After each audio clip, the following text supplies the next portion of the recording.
تو یہ ایک قانونی رخصت ہے، پسندیدہ نہیں ہے، کیونکہ شادی جو ہے نا صرف دو افراد کے مابین نہیں ہوتی، وہ ایک خاندان کی بنیاد ہوتی ہے، اس سے نسلیں آگے چلتی ہیں۔ اور اسلام میں ہر مسلمان ماں باپ کی یہ ذمہ داری ہے کہ وہ اپنے بیوی بچوں کو آگ سے بچائیں، محض ان کے کھانے پینے کا انتظام نہ کریں بلکہ ان کے دین اور آخرت کی بھی فکر کریں۔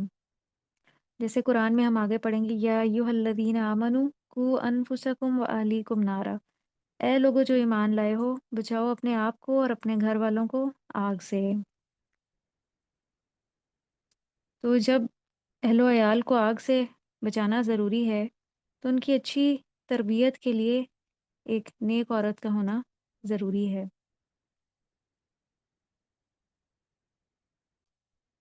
حضرت عمر رضی اللہ عنہ نے اپنے دور خلافت میں جب دیکھا کہ عراق اور شام کے علاقوں میں مسلمان اہل کتاب عورتوں سے شادی کرنے لگے ہیں، تو آپ نے ایک آرڈیننس یا حکم کے ذریعے اس کو روک دیا تھا، کیونکہ اس سے اندیشہ تھا کہ مسلمانوں کی آئندہ نسلیں کہیں اپنا دین نہ بدل بیٹھیں۔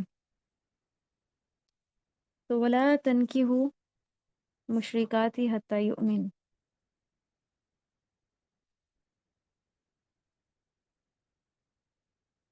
اور نہ تم نکاح کرو مشرک عورتوں سے یہاں تک کہ مومن ہو جائے۔ اچھا، ولا تنکحوا المشرکین حتی یؤمنوا، ابھی آیت کا اگلا حصہ ہے، اور نہ تم نکاح کر کے دو مشرک مردوں کو۔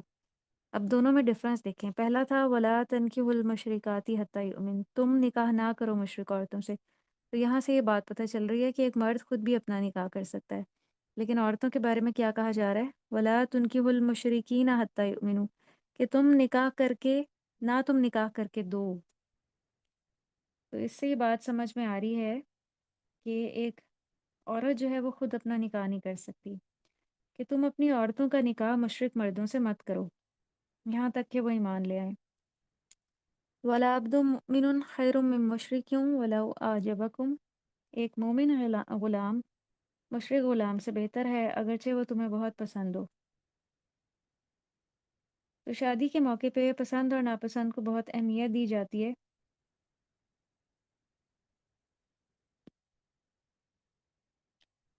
تو پسند اور ناپسند نکاح میں ایک فیکٹر تو ہو سکتا ہے، لیکن صرف یہی ایک وجہ کافی نہیں ہو سکتی، اس لیے کہ دل کی حالتیں تو بدلتی رہتی ہیں۔ بسا اوقات یہ ہوتا ہے کہ کوئی انسان ایک وقت میں ہمیں اچھا لگتا ہے، لیکن وہی انسان جو ہے کچھ عرصے کے بعد ہمیں نہیں اچھا لگتا۔ تو پسند اور ناپسند تو بسا اوقات بدلتی رہتی ہے۔ تو اس لیے اس کے ساتھ باقی چیزیں بھی دیکھنا ضروری ہیں کہ اس کا اخلاق کیسا ہے اور باقی چیزیں کیسی ہیں۔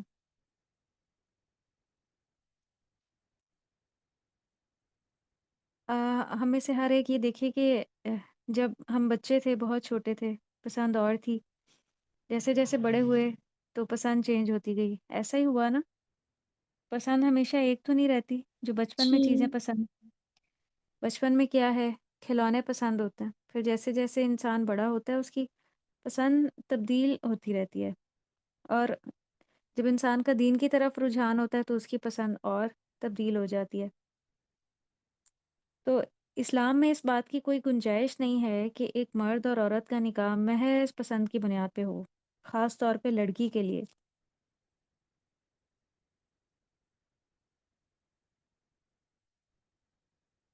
کہ ایک عورت جو ہے وہ اپنے ولی کی پروٹیکشن چھوڑ کے، ان سب سے بائیکاٹ کر کے، ایک نئے شخص کے ساتھ بغیر کسی سیکیورٹی کے زندگی بسر کرنے کا خود سے فیصلہ کر لے، تو یہ چیز اس کے لیے انتہائی خطرناک ہو سکتی ہے۔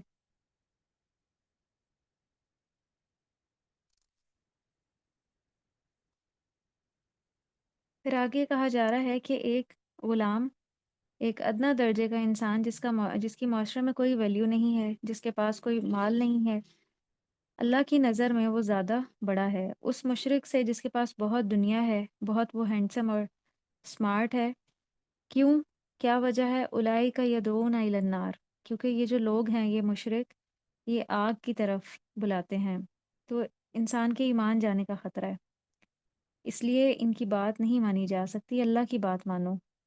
واللہ یدعو الی الجنہ، اور اللہ سبحانہ و تعالیٰ جنت کی طرف بلاتے ہیں، کیونکہ جو میاں بیوی ہیں ان کا ایک دوسرے کے اوپر بہت ایک اثر و رسوخ ہوتا ہے، دونوں ایک دوسرے کی باتوں کو فالو کر رہے ہوتے ہیں، مان رہے ہوتے ہیں۔ تو اگر ان کے عقائد میں زمین اور آسمان کا فرق ہوگا کہ ایک مسلمان ہے دوسرا مشرک ہے، تو ان کی زندگی کس بنیاد پہ گزرے گی؟ یا ان کے بچے کس چیز کو فالو کریں گے، کس کے دین کو فالو کریں گے؟ باپ کے دین کو فالو کریں گے یا ماں کے دین کو فالو کریں گے؟ تو اس لیے اللہ سبحانہ و تعالیٰ تو جنت کی طرف بلاتے ہیں، والمغفرہ بِإِذْنِهِ، اور بخشش کی طرف اپنے اذن کے ساتھ، وَيُبَيِّنُ آیاتہ للناس، اور بیان کرتا ہے آیات اپنی لوگوں کے لیے، لعلہم یتذکرون، تاکہ وہ نصیحت حاصل کریں، تاکہ وہ بات کو سمجھ جائیں۔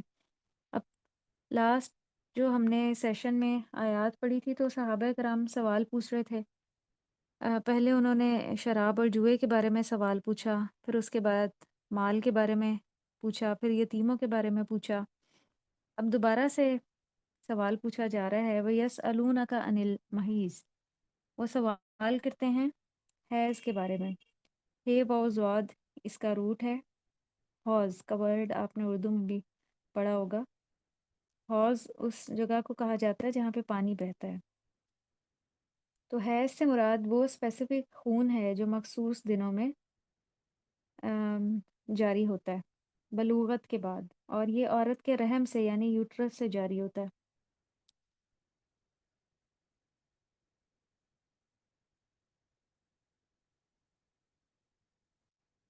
کل ہوا اذن، کہہ دیجئے کہ وہ نجاست ہے یا تکلیف ہے۔ تو یہ جو اذا کا ورڈ ہے اس کا معنی ہوتا ہے تکلیف، بیماری یا گندگی۔ تو حیض ایک تکلیف اور بیماری کی حالت ہوتی ہے، اس کو نجاست اور گندگی کہنا تو سمجھ میں آتا ہے، لیکن اگر اس سے مراد بیماری اور تکلیف لی جائے تو آپ دیکھیں کہ ان دنوں میں عورت کے اندر جو جسمانی تبدیلیاں ہوتی ہیں ان کی وجہ سے بسا اوقات اس میں چڑچڑا پن بلڈ لاس کی وجہ سے پیدا ہو جاتا ہے، یا ایک ان ایزینس کی کیفیت پیدا ہو جاتی ہے۔ اسی طرح ہارمونل چینجز کی وجہ سے بسا اوقات جسم کے کچھ حصوں میں اسٹفنس ہو جاتی ہے، یا بسا اوقات موڈز سوئنگز ہوتے ہیں، اپ اینڈ ڈاؤن ہوتے ہیں، غصہ آتا ہے یا سستی طاری ہوتی ہے، کاہلی طاری ہوتی ہے۔ تو یہ کیفیت جو ہے وہ ہر کسی کے لیے ڈفرینٹ ہو سکتی ہے۔ تو اللہ فرما رہے ہیں فَاعْتَزِلُوا، تو الگ رہو، النساء عورتوں سے، فی المحیض حیض کی حالت میں۔ بیوی کے ساتھ ان دنوں میں جو میاں بیوی کا ریلیشن ہوتا ہے وہ قائم نہیں کیا جا سکتا یہاں تک کہ وہ پاک ہو جائیں۔ فَلَا تَقْرَبُوهُنَّ حَتَّى يَطْهُرْنَ، یعنی یہاں تک کہ وہ غسل کر کے پاک ہو جائیں۔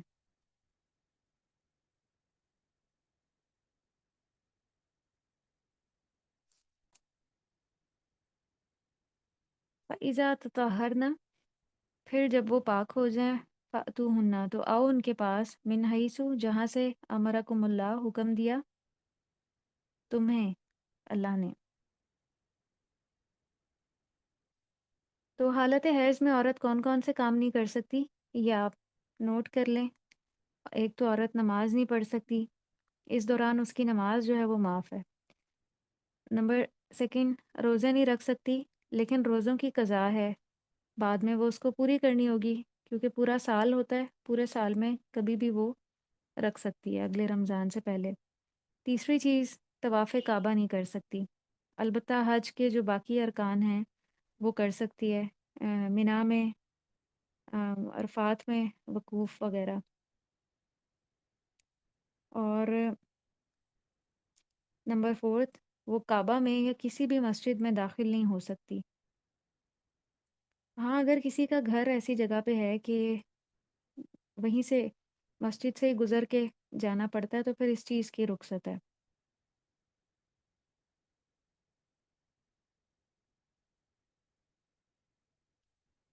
پھر قرآن کو نہیں چھو سکتی، قرآن کے ٹیکسٹ کو، البتہ قرآن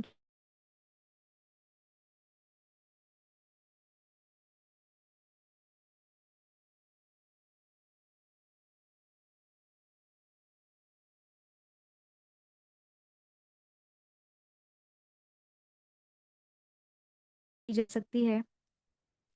اس میں قرآن کی تلاوت کے حوالے سے جتنی بھی احادیث ہیں جس میں منع کیا گیا ہے تو وہ سب درست نہیں ہیں۔ تو آیات کو توڑ توڑ کے یعنی رک رک کے قرآن کی تلاوت کر سکتی ہے، جیسے ان اللہ یحب التوابین و یحب المتطہرین۔ عام حالات میں جس روانی سے وہ تلاوت کرتی ہے اس کی نسبت تھوڑا سا پازز کے ساتھ رک رک کے۔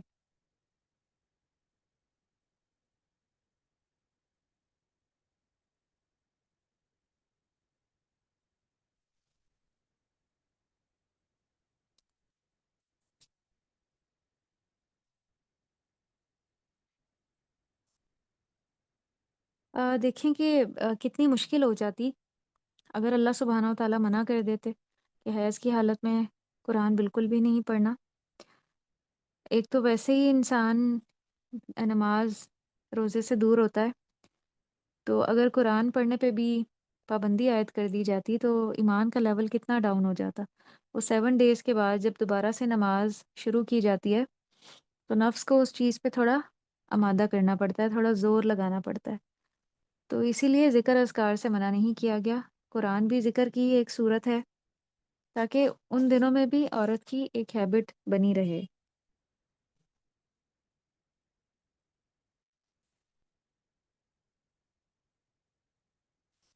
فَإِذَا تَطَهَّرْنَ فَأْتُوهُنَّ مِنْ حَيْثُ أَمَرَكُمُ اللَّهُ۔ تو جب وہ پاک ہو جائیں غسل کر کے تو عورتوں سے تعلق قائم کرنا جائز ہے، لیکن فطری طریقے کے مطابق، غیر فطری طریقے کے مطابق نہیں۔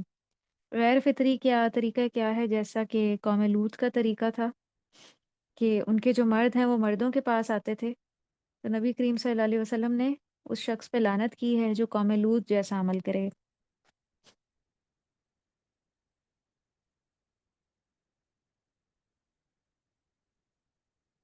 ان اللہ یحب التوابین و یحب المتطہرین۔ بے شک اللہ پسند کرتا ہے یا محبت کرتا ہے توبہ کرنے والوں سے، اور محبت رکھتا ہے پاک صاف رہنے والوں سے۔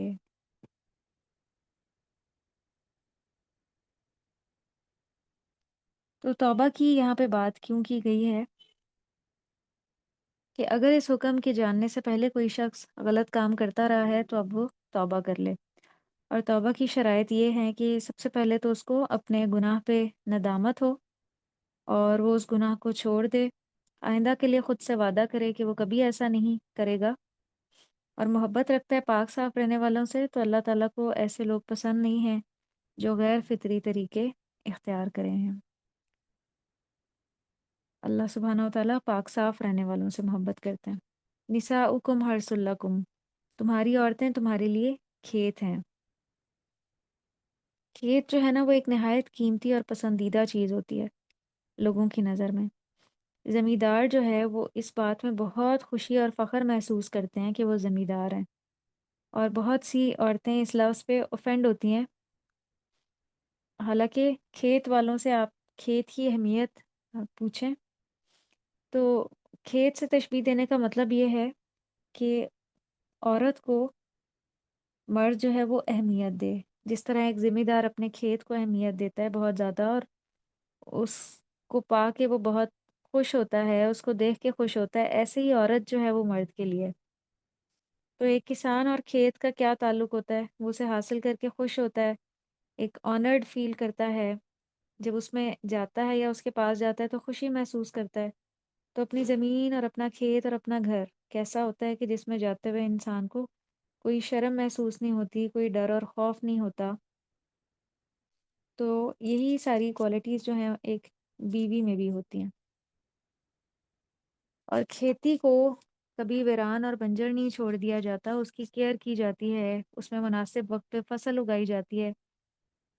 اس کے اندر اگر کوئی انوانٹیڈ چیزیں اگائیں تو انہیں نکال دیا جاتا ہے، اور انسان اپنی کھیتی میں آزادی سے بے تکلف ہو کر خود مختاری سے جب چاہے جا سکتا ہے۔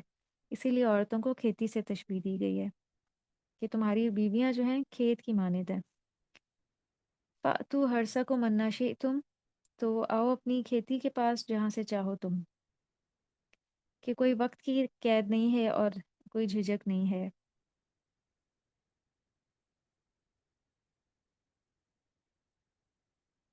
وقدموا لانفسکم، اور آگے بھیجو اپنے نفسوں کے لیے۔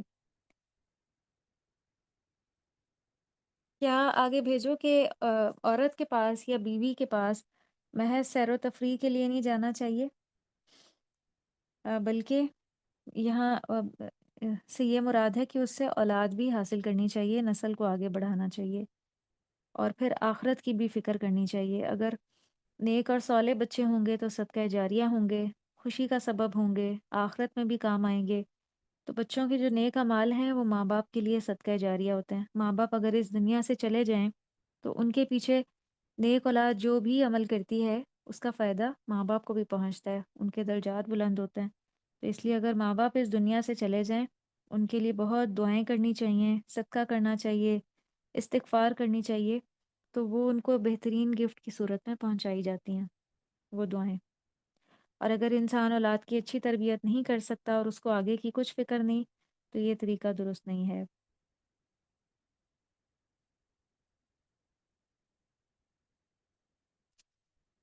واتقوا اللہ وَاعْلَمُوا أَنَّكُم مُّلَاقُوهُ، اور ڈرو اللہ سے اور جان لو بے شک تم ملاقات کرنے والے ہو اس سے۔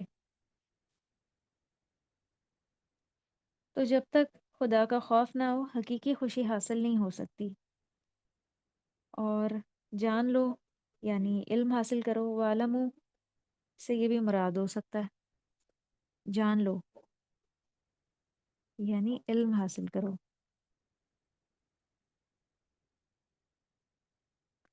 کہ تم اس سے ملاقات کرنے والے ہو۔ اگر دنیا میں کوئی ایک دوسرے کے حقوق پورے نہ کرے، کہ شوہر اور بیوی نے، ان کو جب یہ پتہ ہوگا کہ ہمیں اللہ کو جواب دینا ہے، تو وہ ان کا لائف سٹائل ٹوٹلی چینج ہو جائے گا۔ تو بسا اوقات میاں بیوی شادی تو ہو جاتی ہے لیکن ایک دوسرے کے حقوق ادا نہیں کرتے، اس کو اگنور کرتے ہیں یا چھوڑ دیتے ہیں یا ایک دوسرے پہ زیادتی کرتے ہیں۔ بسا اوقات بیویاں بھی شوہر کے حقوق ادا نہیں کرتی، تو حقوق العباد جو ہے نا اس کی بہت زیادہ پوچھ ہے۔ اس میں جو کمی کوتاہی ہے نا اس کا ازالہ نماز اور روزہ بھی نہیں کر سکتا۔ اگر کسی کے حق میں کمی کی ہے نا، جیسے عورت نے شوہر کے حق میں کمی کی ہے یا ماں باپ کے حق میں کمی کی ہے، تو یہ جو ہے اس کی کمی نماز روزے سے بھی پوری نہیں ہوگی جب تک وہ بندہ خود اپنے حق کو معاف نہ کر دے۔ اور ایمان والوں کو خوشخبری دے دو کہ اللہ نے ان کو اس تعلق کی اجازت دے کر ایک خوشی کا موقع پیدا کیا ہے۔ پھر دنیا میں جو اولاد دی جو صدقہ جاریہ بنے گی، پھر اگر خود اچھے کام کیے، تقوی اختیار کیا اور دوسروں کے حقوق ادا کیے، اولاد کی اچھی تربیت کی، تو جنت کی خوشخبری ہے۔ تو یہ ساری خوشخبریاں ہیں جو مومنین کے لیے ہیں، خاص طور پہ ایمان لانے والوں کے لیے۔ تو ایمان لانے والوں کو دنیا میں بھی کئی بشارتیں اللہ سبحانہ و تعالیٰ دیتے ہیں۔ دنیا میں بھی ان کی زندگی میں ایک سکون اور اطمینان ہوتا ہے جب وہ اپنے دین کو یا اللہ کی بات کو فالو کرتے ہیں، تو اس کے بدلے میں ان کے حصے میں بہت سی خیر اور بھلائیاں آتی ہیں جو دین کو نہ فالو کرنے کے نتیجے میں نہیں آتی۔ تو ہمارا جو دین ہے وہ سراسر خیر اور بھلائی ہے۔ بظاہر اس میں مشکلات ہیں کہ جو بھی اس راستے پہ چلتا ہے اس کو کچھ تکلیف اور بیریئرز معاشرے کی طرف سے فیس کرنے پڑتے ہیں، لیکن ایک بندہ مومن جب چلتا رہتا ہے تو جو ریوارڈ اس کو اس دنیا میں ملتے ہیں دین پہ چلنے کے نتیجے میں، وہ بے پناہ ہیں۔ بہت سی خیر برکتیں اور بھلائیاں اس کے حصے میں آتی ہیں۔ آیت نمبر 224، وَلَا تَجْعَلُوا اللَّهَ عُرْضَةً لِأَيْمَانِكُمْ، نہ تم بناؤ اللہ کو نشانہ اپنی قسموں کا۔ تو عرضتاً کا روٹ ہے عین را، اور زواد اس کا معنی ہوتا ہے سامنے، اور یہ کہتے ہیں ڈھال کو۔ تو ڈھال بھی جب کوئی وار کرتا ہے نا تو انسان اپنے سامنے کر لیتا ہے، اس کا معنی ہے رکاوٹ اور نشانہ یا آڑ بھی۔ ان تبروا وتتقوا وتصلحوا بین الناس، کہ تم نیکی نہ کرو گے، لوگوں میں صلح نہیں کراؤ گے، تم خیر سے روکو گے، تم نیکی کے کام نہیں کرو گے۔ اس کی مثال کیا ہے؟ جیسے کوئی اللہ کا نام لے کر قسم کھائے اور کہے کہ میں تمہیں تمہارا حق نہیں دوں گی، میں تمہیں کبھی سلام نہیں کروں گی، یا یہ کہ میں فلاں کے درمیان صلح نہیں کراؤں گی، تو مومن اس طرح کے کام نہیں کرتا، کہاں یہ کہ وہ قسم کھا لے ایسی باتوں کی۔ واللہ سمیع علیم، اور اللہ تعالیٰ سننے والا ہے، جاننے والا ہے۔ یعنی اللہ کے عظیم نام کو ایسی لا یعنی قسموں کے لیے استعمال نہیں کرنا چاہیے۔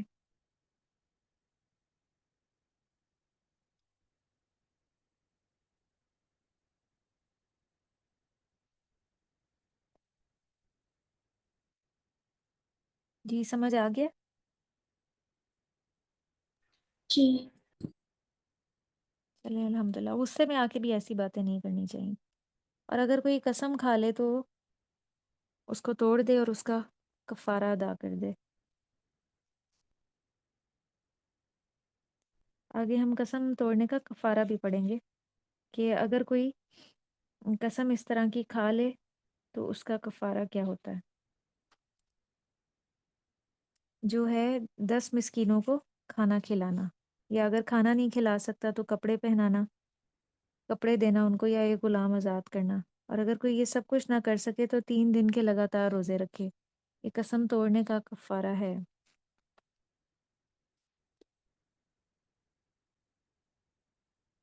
چلیں اب گرامر پڑھتے ہیں۔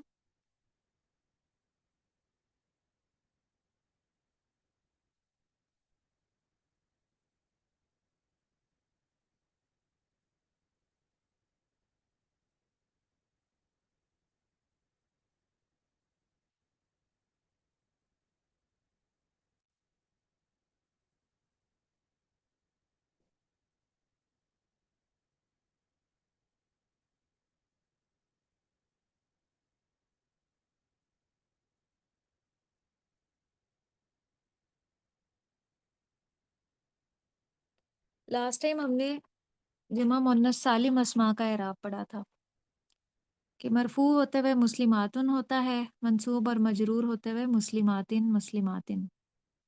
پھر ہم نے اس کی پریکٹس کی تھی، اور آج جمع مکسر مذکر اور مؤنث اسماء کا اعراب۔ یہ کیا ہوگا؟ جمع مکسر، مکسر کہتے ہیں جو جمع ٹوٹ پھوٹ جائے، جس میں واحد کے الفاظ اسی طرح سے برقرار نہ رہیں، جیسے رجل کی جمع رجالن ہے، تو یہ جمع بناتے ہوئے کچھ ٹوٹ پھوٹ کا شکار ہو گئی ہے، یا کچھ لفظوں کا اضافہ ہو جاتا ہے، یا کچھ لفظوں کی کمی ہو جاتی ہے۔ تو رجل میں الف کے اضافے کے ساتھ رجال بنا ہے،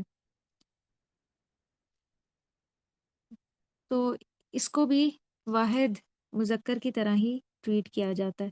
یہ 2 پیش کے ساتھ مرفوع، 2 زبر کے ساتھ منصوب، اور 2 زیر کے ساتھ مجرور ہوتا ہے۔ جیسے واحد میں آپ کو کہتی ہوں کہ مشرکن ہے، جیسے مشرکن، مشرکن، مشرکن، مؤمنن، مؤمنن، مؤمنن، مسلمن، مسلمن اور مسلمن۔ ابھی آگے اس کی پریکٹس ہے، آپ اس کی تینوں حالتیں بنائیں ان اسماء کی۔ اولاد اولادن اولادن اولادن کتب کتبن یہ اردو کتبن کا ورڈ نہیں ہے، بلکہ یہ اولاد ہے، اولاد، عربی میں اس کو اولاد کہتے ہیں۔ کتبن کتب کتبن کتبن رسول رسولن رسل رسولن رسولن قلوب قلوبن قلوبن قلوبن وجوه وجوهن وجوهن وجوهن أقلام أقلام أقلاما أقلام آذان آذان آذانا آذان أعين أعين أعينا أعينا أعين عيون عيون عيونا عيون ألسنة ألسنة ألسنة ألسنة أمراض أمراض أمراضا أمراضا بيوت بيوت بيوتا بيوتا أسكار أسكار أسكارا أسكار أبواب أبوابا أبوابا أبوابا أبوابا حروف حروفا حروفا حروفا